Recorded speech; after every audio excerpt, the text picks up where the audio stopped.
What with the physical shocks incidental to my first interview with Professor Challenger and the mental ones which accompanied the second, I was a somewhat demoralized journalist by the time I found myself in Enmore Park. Once more, in my aching head the one thought was throbbing that there really was truth in this man's story, that it was of tremendous consequence, and that it would work up into inconceivable copy for the Gazette when I could obtain permission to use it. A taxicab was waiting at the end of the road, so I sprang into it and drove down to the office. McCardle was at his post as usual. "Well," he cried expectantly, "what may it run to? I'm thinking, young man, you have been in the wars. Don't tell me that he assaulted you. We had a little difference at first. What a man it is! What did you do?" "Well, he became more reasonable and we had a chat. But I got nothing out of him. Nothing for publication." "I'm not so sure about that. You got a black eye out of him, and that's for publication. We can't have this reign of terror, Mr. Malone. We must bring the man to his bearings. I'll have a leaderette on him tomorrow that will raise a blister. Just give me the material, and I will engage to brand the fellow forever. Professor Munchausen. How's that for an inset headline? Sir John Mandeville Redivivus, Cagliostro, all the impostors and bullies in history. I'll show him up for the fraud he is." "I wouldn't do that, sir." "Why not?" "Because he is not a fraud at all." "What?" roared McCardle. "You don't mean to say you really believe this stuff of his about mammoths and mastodons and great sea serpents?" "Well, I don't know about that. I don't think he makes any claims of that kind, but I do believe he has got something new." "Then, for heaven's sake, man, write it up. I'm longing to, but all I know he gave me in confidence and on condition that I didn't. I condense into a few sentences the professor's narrative. That's how it stands." McCardle looked deeply incredulous. "Well, Mr. Malone," he said at last, "about this scientific meeting tonight, there can be no privacy about that anyhow. I don't suppose any paper will want to report it, for Waldron has been reported already a dozen times, and no one is aware that Challenger will speak. We may get a scoop if we are lucky. You'll be there in any case, so you'll just give us a pretty full report. I'll keep space up to midnight. My day was a busy one, and I had an early dinner at the Savage Club with Tarp Henry, to whom I gave some account of my adventures. He listened with a skeptical smile on his gaunt face, and roared with laughter on hearing that the professor had convinced me. "My dear chap, things don't happen like that in real life. People don't stumble upon enormous discoveries and then lose their evidence. Leave that to the novelists. The fellow is as full of tricks as the monkey house at the zoo. It's all bosh. But the American poet? He never existed. I saw his sketchbook. Challenger's sketchbook. You think he drew that animal? Of course he did. Who else? Well, then, the photographs. There was nothing in the photographs. By your own admission, you only saw a bird. A pterodactyl. That's what he says.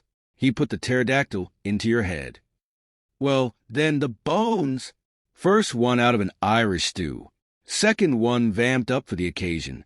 If you are clever and know your business, you can fake a bone as easily as you can a photograph. I began to feel uneasy. Perhaps, after all, I had been premature in my acquiescence. Then I had a sudden happy thought. "Will you come to the meeting?" I asked. Tarp Henry looked thoughtful. "He is not a popular person, the genial Challenger," said he. "A lot of people have accounts to settle with him.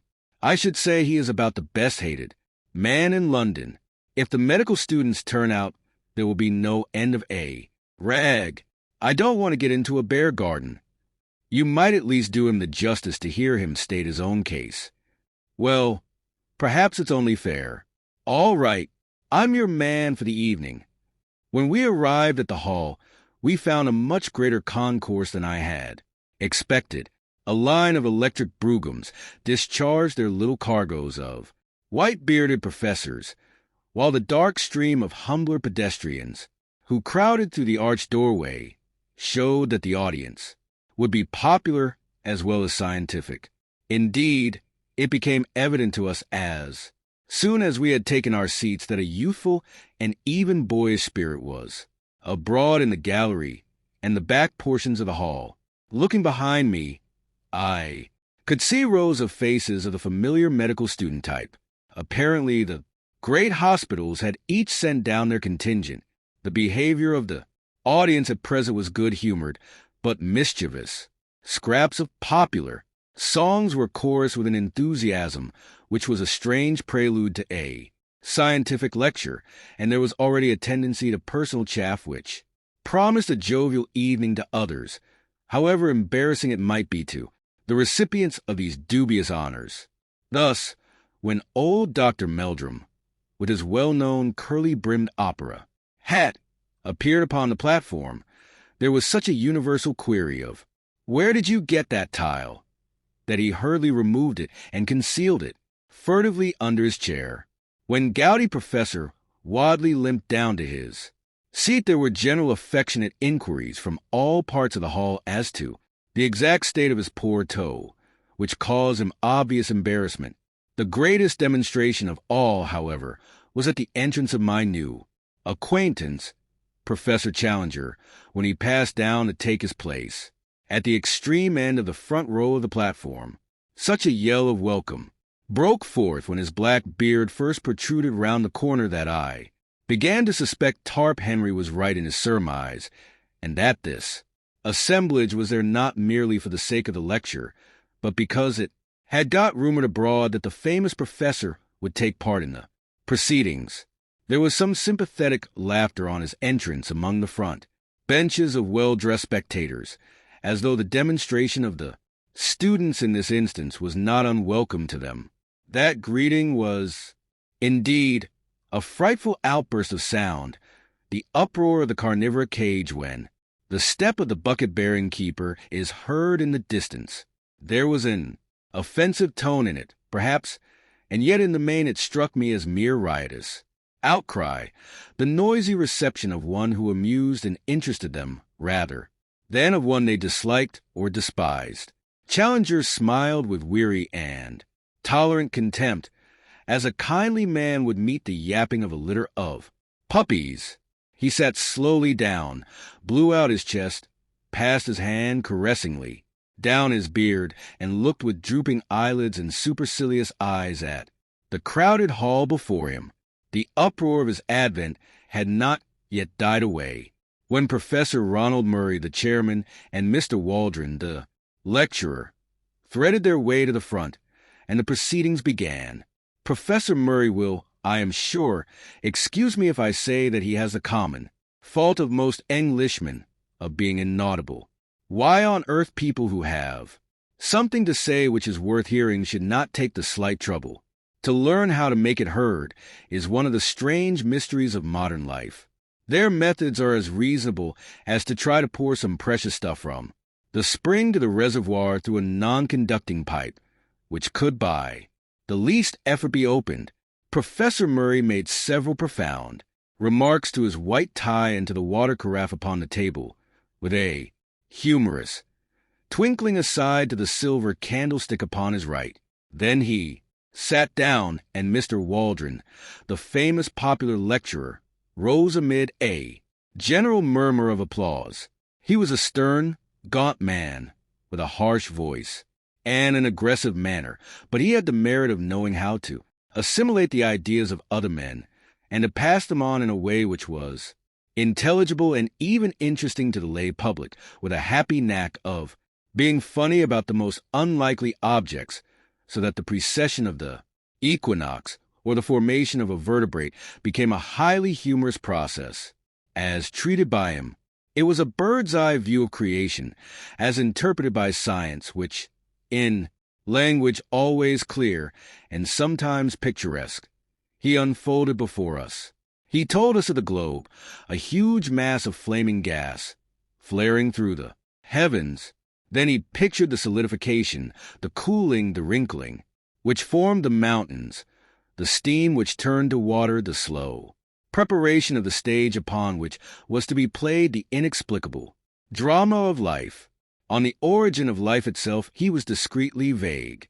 That the germs of it could hardly have survived the original roasting was, he declared, fairly certain. Therefore it had come later. Had it built itself out of the cooling, inorganic elements of the globe? Very likely. Had the germs of it arrived from outside upon a meteor? It was hardly conceivable. On the whole, the wisest man was the least dogmatic upon the point. We could not, or at least we had not succeeded up to date in making organic life in our laboratories out of inorganic materials. The gulf between the dead and the living was something which our chemistry could not as yet bridge. But there was a higher and subtler chemistry of nature which, working with great forces over long epochs, might well produce results which were impossible for us. There the matter must be left. This brought the lecturer to the great ladder of animal life, beginning low, down in mollusks and feeble sea creatures, then uprung by rung through reptiles and fishes, till at last we came to a kangaroo rat, a creature which brought forth its young alive, the direct ancestor of all mammals and, presumably, therefore, of everyone in the audience. No, no, from a skeptical student in the back row. If the young gentleman in the red tie who cried no, no, and who presumably claimed to have been hatched out of an egg, would wait upon him after the lecture, he would be glad to see such a curiosity, laughter. It was strange to think that the climax of all the age, long process of nature had been the creation of that gentleman in the red tie. But had the process stopped? Was this gentleman to be taken as the final type, the be-all and end-all of development? He hoped that he would not hurt the feelings of the gentleman in the red tie if he maintained that, whatever virtues that gentleman might possess in private life, still the vast processes of the universe were not fully justified if they were to end entirely in his production. Evolution was not a spent force, but one still working, and even greater achievements were in store. Having thus, amid a general titter, played very prettily with his interrupter, the lecturer went back to his picture of the past, the drying of the seas, the emergence of the sandbank, the sluggish, viscous life which lay upon their margins, the overcrowded lagoons, the tendency of the sea creatures to take refuge upon the mudflats, the abundance of food awaiting them there, consequent enormous growth. Hence, ladies and gentlemen, he added, that frightful brood of saurians which still affright our eyes when seen in the Wealden or in the Solenhofen slates, but which were fortunately extinct long before the first appearance of mankind upon this planet. Question, boomed a voice from the platform. Mr. Waldron was a strict disciplinarian with a gift of acid humor, as exemplified upon the gentleman with the red tie, which made it perilous to interrupt him. But this interjection appeared to him so absurd that he was at a loss how to deal with it. So looks the Shakespearean who is confronted by a rancid Baconian, or the astronomer who is assailed by a flat-earth fanatic. He paused for a moment, and then, raising his voice, repeated slowly the words which were extinct before the coming of man. Question, boomed the voice once more. Waldron looked with amazement along the line of professors upon the platform until his eyes fell upon the figure of Challenger, who leaned back in his chair with closed eyes and an amused expression, as if he were smiling in his sleep. "I see," said Waldron with a shrug. "It is my friend Professor Challenger." And amid laughter he renewed his lecture, as if this was a final explanation, and no more need be said. But the incident was far from being closed. Whatever path the lecturer took, amid the wilds of the past, seemed invariably to lead him to some assertion as to extinct or prehistoric life, which instantly brought the same bulls bellow from the professor. The audience began to anticipate it and to roar with delight when it came. The packed benches of students joined in, and every time Challenger's beard opened, before any sound could come forth, there was a yell of question from 100 voices and an answering counter-cry of order and shame from as many more. Waldron, though a hardened lecturer and a strong man, became rattled. He hesitated, stammered, repeated himself, got snarled in a long sentence, and finally turned furiously upon the cause of his troubles. "This is really intolerable," he cried, glaring across the platform. "I must ask you, Professor Challenger, to cease these ignorant and unmannerly interruptions." There was a hush over the hall, the students rigid with delight at seeing the high gods on Olympus quarreling among themselves. Challenger levered his bulky figure slowly out of his chair. "I must in turn ask you, Mr. Waldron," he said, "to cease to make assertions which are not in strict accordance with scientific fact." The words unloosed a tempest. "Shame! Shame! Give him a hearing. Put him out. Shove him off the platform. Fair play!"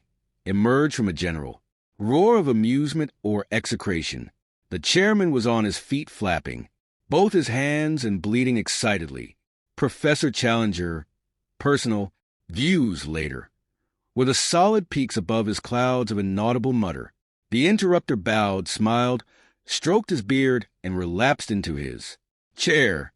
Waldron, very flushed and warlike, continued his observations. "Now," and then, as he made an assertion, he shot a venomous glance at his opponent, who seemed to be slumbering deeply, with the same broad, happy smile upon his face. At last the lecture came to an end. I am inclined to think that it was a premature one, as the peroration was hurried and disconnected.